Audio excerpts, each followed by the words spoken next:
Mẹ muốn đấy. Thùng thùng thôi má mình.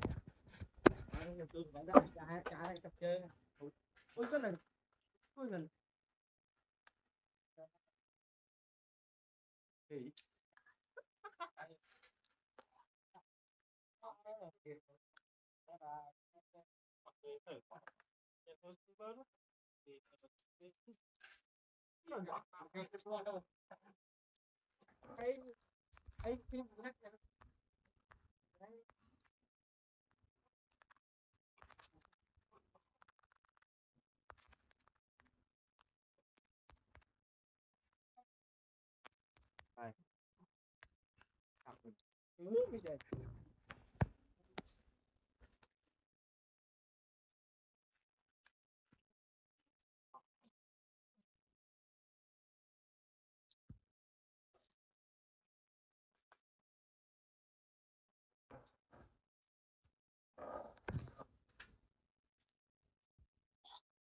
Đây là kiến cá rồi.